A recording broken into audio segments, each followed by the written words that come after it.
신우이는 제 노트북에서 발표 자료를 몰래 가져갔습니다. 그리고 며칠 뒤 그 자료는 신우이의 면접 과제로 제출돼 있었습니다. 더 놀라운 건 제 남편이 그 사실을 알고도 숨겼다는 겁니다. 저는 늦은 밤까지 회사 발표 자료를 만들고 있었습니다. 퇴근 후에도 제 책상에는 늘 환하게 불이 켜져 있었습니다. 중요한 프로젝트의 막바지라 밤을 새워가며 자료를 다듬고 또 다듬었습니다. 복잡한 데이터를 분석하고 논리적인 흐름을 만들기 위해 수많은 문장을 고치고 또 고쳤습니다. 한 문장 한 문장, 한 장 한 장의 슬라이드에 제 모든 노력과 고민이 고스란히 담겨 있었습니다. 정말 피땀 흘려 만든 제 노력의 결정체이자 소중한 결과물이었죠. 제 커리어의 중요한 이정표가 될 수도 있는 자료였습니다. 그때였습니다. 신우이가 예고도 없이 불쑥 집에 찾아왔습니다. 늘 그랬던 것처럼 갑작스러운 방문이었죠. 신우이는 제게 싱긋 웃으며 말했습니다. 새언니, 노트북 좀 잠깐 빌려 쓸 수 있을까? 급하게 처리할 개인적인 일이 생겨서. 저는 신우이의 요청에 아무런 의심 없이 제 작업용 노트북을 내어줬습니다. 저기 내 작업실 책상 위에 있으니까 잠깐 쓰고 있어. 비밀번호는 언제나 똑같아. 저는 신우이에게 노트북을 빌려준 채 부엌으로 가서 신우이에게 줄 따뜻한 차와 간단한 간식거리를 준비했습니다. 신우이가 잠시 혼자 제 작업실에 있던 그때 제 소중한 노트북에 손을 대리라고는 꿈에도 상상하지 못했습니다. 신우이는 제 노트북에서 발표 자료 파일을 몰래 복사했습니다. 정확히는 단순한 복사를 넘어 마치 자신의 것인 양 파일명만 살짝 바꾸고 내부의 몇몇 슬라이드 디자인 요소와 문구만 조금 수정한 후 자신의 USB 드라이브에 저장했죠. 저는 그때 부엌에서 신우이에게 줄 따뜻한 국화차를 내리고 있었습니다. 제 마음은 신우이의 갑작스러운 방문에 즐거웠지만 곧 닥쳐올 상황은 전혀 예측하지 못했습니다. 며칠 뒤 회사 팀장님이 저를 부르셨습니다. 팀장님은 평소와 달리 심각하고 굳은 얼굴로 제게 물으셨습니다. 김 대리, 혹시 최근에 회사 발표 자료를 외부 어디엔가 공유하거나 유출한 적이 있습니까? 저는 팀장님의 예상치 못한 질문에 크게 당황했습니다. 아니요, 팀장님. 그럴 리가요. 이 프로젝트는 보안이 중요해서 철저히 관리하고 있습니다. 팀장님은 제게 한 장의 출력물을 보여주셨습니다. 저는 그 자료를 보는 순간 심장이 쿵 내려앉는 것 같았습니다. 그건 제가 밤새워가며 온 열정을 쏟아 만들었던 발표안과 거의 완벽하게 똑같은 자료였습니다. 단지 몇몇 단어와 슬라이드 디자인 요소, 그리고 제출자의 이름만 바뀌어 있었을 뿐, 핵심 내용과 데이터 분석 결과, 논리적인 구성은 제 것과 소름 끼치도록 일치했습니다. 팀장님은 이 자료가 저희 경쟁사의 중요한 직책에 대한 면접 과제로 제출되었다고 말씀하셨습니다. 이게 도대체 어떻게 된 일입니까? 이걸 누가 제출했는지 혹시 짐작 가는 사람이 있습니까? 저는 머릿속이 새하얘졌습니다. 믿을 수 없는 상황에 할 말을 잃었습니다. 제 노력의 결과물이 이렇게 허무하게 유출될 줄은 상상조차 하지 못했습니다. 그리고 팀장님의 입에서 나온 다음 말은 저를 더욱 큰 충격과 배신감에 빠뜨렸습니다. 제출자가 바로 김대리 신우이더군요. 저는 팀장님 말씀을 듣고 곧장 남편에게 달려갔습니다. 집으로 돌아오자마자 남편에게 따져 물었습니다. 여보, 당신 시누이가 내 회사 자료를 훔쳐서 경쟁사 면접에 냈대. 이게 도대체 무슨 소리야? 당신은 혹시 아는 거 없어? 남편은 제 물음에 순간적으로 말을 피하려 했습니다. 이미 무언가를 알고 있었다는 듯이요. 저는 남편의 불안한 시선과 머뭇거리는 반응에서 강한 의심을 느꼈고 더욱 분노했습니다. 당신 설마 알고 있었던 거야? 그 사실을 알고도 나한테 단 한마디도 말 안 했단 말이야? 남편은 결국 제 추궁에 고개를 떨구며 모든 것을 인정했습니다. 미안해, 여보. 사실 어제 시누이가 나한테 이 이야기를 했어. 자기가 취업이 너무 힘들고 급해서 어쩔 수 없었다고. 너도 동생 입장 좀 생각해서 이번 한 번만 이해해줬으면 좋겠어. 저는 남편의 말에 억장이 무너지는 것 같았습니다.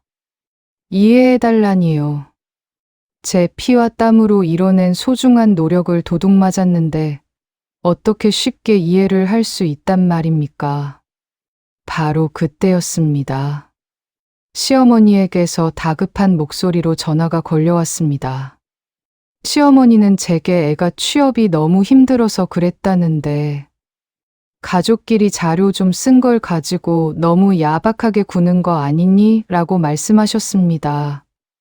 아니, 애가 취업이 너무 힘들고 절박해서 그랬다는데 그렇게 사돈 팔촌이 다 알게 떠벌려서 집안 망신을 시켜야 했니? 가족끼리 이런 일은 좀 서로 감싸주고 이해해줄 수도 있는 거지. 그렇게 정이 없어서야 어디. 저는 시어머니의 말씀에 더 이상 참을 수 없었습니다. 제 분노는 극에 달했습니다. 어머니, 그건 단순히 몇 장의 자료가 아닙니다. 그건 제가 밤새워 고민하고 분석하고 기획한 제 일의 결과물이고 제 커리어를 증명하는 제 이름입니다. 제 피와 땀이 서린 결과물에 대한 모독이자 제 직업적 가치에 대한 모욕이었습니다. 그때 시누이에게서도 뻔뻔한 목소리로 전화가 걸려왔습니다. 시누이는 제게 오히려 당당하게 말했습니다. 새언니가 회사 다니면서 만든 거면 어차피 회사 자료 아니냐.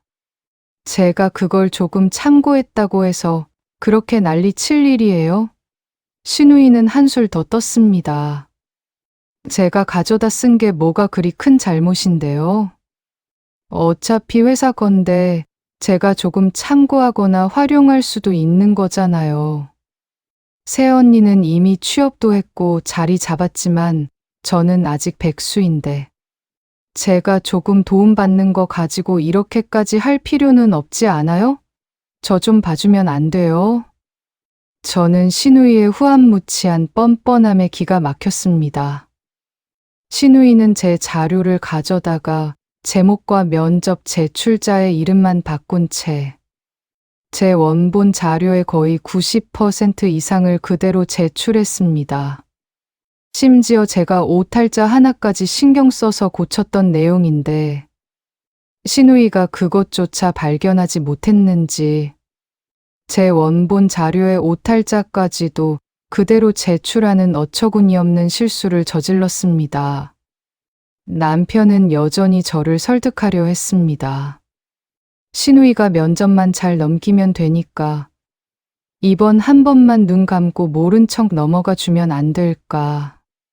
여보? 응? 가족끼리 이렇게까지 할 필요는 없잖아. 저는 남편을 똑바로 노려보며 소리쳤습니다. 당신은 지금 내 편이 아니라 내 노력을 송두리째 훔쳐간 도둑의 편에 서서 나를 설득하고 있어. 어떻게 가장 가까운 내 남편이 이럴 수 있어? 나는 당신에게서 배신감까지 느껴. 회사 팀장님은 이 사건에 대한 진실을 명확하게 밝히기 위해 시누이가 제출한 자료의 원본 파일 작성 기록과 수정 이력을 철저하게 확인했습니다. 그 결과는 충격적이었습니다. 파일 안에는 제가 처음 이 문서를 만들고 수정하고 완성한 모든 과정의 기록과 함께 제 이름과 작성 시간이 고스란히 남아 있었습니다. 신우이는 제 자료를 훔쳐갔을 때 자신의 정보로 덮어쓰거나 완전히 지우지 못했던 겁니다. 완벽한 도둑질조차 하지 못했던 셈이죠. 신우이는 뒤늦게 모든 상황이 자신에게 불리하게 돌아가자 울먹이며 변명했습니다. 새언니, 제가 잠깐 참고만 하려고 했어요. 정말로 면접에 제출할 생각은 없었는데 제가 너무 당황하고 급해서 실수로. 저는 신우이의 말을 단호하게 잘라버렸습니다. 변명은 필요 없습니다. 제 자료를 훔쳐간 그 순간부터 이미 당신의 생각은 끝난 겁니다. 결과가 어떻든 당신은 이미 도둑질을 저지른 겁니다. 시어머니는 여전히 신우이 편이었습니다. 저에게 내가 동생 앞길 막을 거냐? 겨우 취업 기회 한 번인데 그냥 조용히 넘어가 주면 안 되겠니? 이 집안에 찬물을 끼얹어야 속이 시원하겠니? 라고 다그치듯 말씀하셨습니다. 저는 시어머니에게 단호하지만 품격 있게 대답했습니다. 어머니, 저는 제 앞길을 밟고 올라가려 한 사람의 앞길까지 제가 걱정하고 책임져야 할 이유는 없습니다. 저는 제 명예와 노력을 지킬 뿐입니다. 남편은 여전히 제게 다가와 제발 이번 일은 집안 망신이니까 조용히 넘어가자고 설득하려 했습니다.